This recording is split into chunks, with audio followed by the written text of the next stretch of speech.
हाँ, हमने last part quadratic equation के पार्ट 9 और पार्ट 8 इनफैक्ट 7 में हमने क्वाड्रेटिक फॉर्मूला के बारे में पढ़ा था।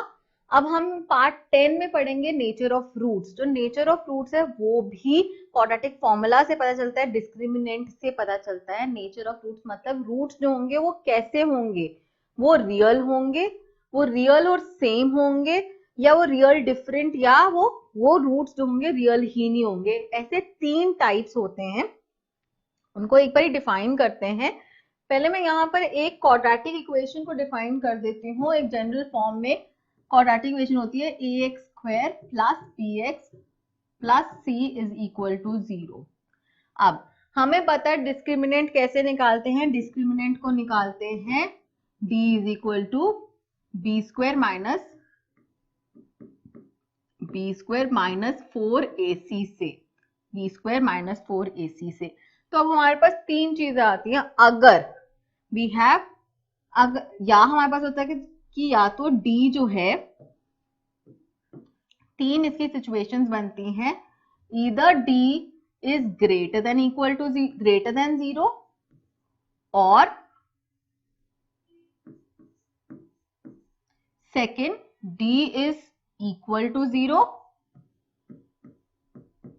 और d इज लेस देन 0। यहाँ पे डिस्क्रिमिनेंट जो है वो देता है nature of root. Basically discriminant देता है नेचर ऑफ रूट, डिस्क्रिमिनेंट देता है नेचर ऑफ रूट कि रूट क्या होगा, कैसा होएगा, रियल या कॉम्प्लेक्स, रियल या non real.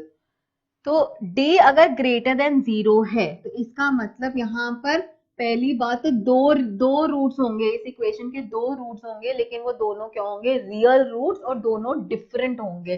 So real and different roots. तो जो ये दोनों रूट्स होंगे वो क्या होंगे, रियल एंड डिफरेंट रूट्स। अब अगर हम बात करें d is equal to 0, d is equal to 0 का मतलब है यहाँ पे क्या होगा, जो रूट्स होंगे वो रियल होंगे लेकिन वो सेम होंगे। तो यहाँ क्या होगा, real and same roots, real and same roots. और जो तीसरा है d इज लेस देन 0, इस केस में वो क्या होंगे, वो नॉन रियल रूट्स होंगे। वो जो रूट्स होंगे वो रियल नहीं होंगे, वो रूट्स जो होंगे वो रियल नहीं होंगे, वो एक्चुअली कॉम्प्लेक्स रूट्स होते हैं। लेकिन कॉम्प्लेक्सिटी ऑफ जो नंबर्स होते हैं वो हम 11th स्टैंडर्ड में पढ़ेंगे, तो हम इसको सिर्फ नॉन रियल रूट्स बोलेंगे, दे आर नॉट रियल। अब इसके बेसिस पे हम एग्जाम्पल को ट्राई करते हैं। यहाँ पे the question says example 1, find the discriminant of the quadratic equation and hence find the nature of roots। पहले हमें discriminant निकालना है और फिर nature of roots बताना है। हमें ये नहीं बताना कि वो जो उसके रूट्स क्या होंगे, हमें सिर्फ डिस्क्रिमिनेंट निकाल के नेचर ऑफ रूट बताना है। तो जो इक्वेशन है उसको लिख देते हैं 2x² minus 4x plus 3 is equal to 0। तो यहां से डिफाइन करते हैं d क्या होता है, अच्छा a क्या है, a is 2, b is minus 4 and c is equal to 3। हमें पता है d is what, d is equal to b² minus 4ac। Solve कर देते हैं, b कितना है, b is -4, तो -4 का whole square, 4 times a is 2 and c is 3।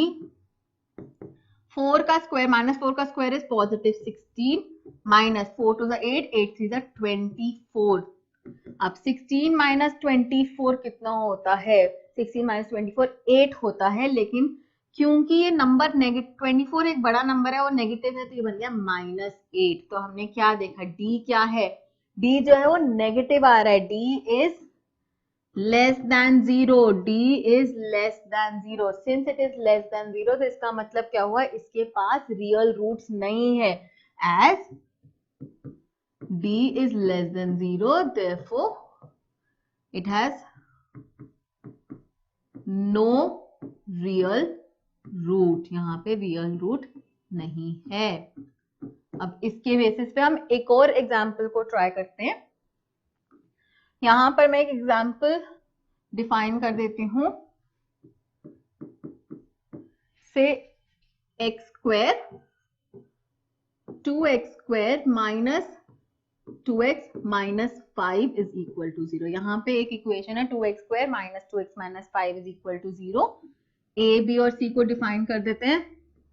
a is equal to 2, b is equal to -2 और c क्या है -5। अब डिस्क्रिमिनेंट क्या होता है, d is equal to b square minus 4ac, b कितना है, b इज -2, 4 क्या है, ओ सॉरी a है 2 एंड c इज -5। सॉल्व करते हैं, 2 का square is 4, -4 times 2 -5, minus minus क्या हो गया plus, 4 to the 8 and 8 5 are 40, तो क्या हो गया 44। अब यहां देखिए जो d है that is greater than 0।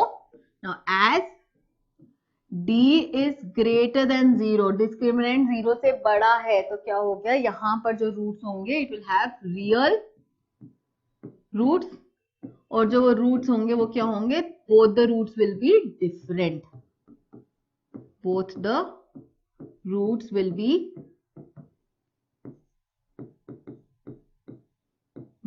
Different. तो हमने क्या करा, हमने नेचर ऑफ रूट्स को डिफाइन कर दिया डिस्क्रिमिनेंट से। यहां पर x की वैल्यू फाइंड करने की जरूरत नहीं है, तो हमने यहां पर डिस्क्रिमिनेंट से नेचर ऑफ रूट्स बता दिया। अब हमने इस पे कुछ एग्जांपल्स करे, नेक्स्ट पार्ट में हम इसकी एक्सरसाइज को ट्राई करेंगे।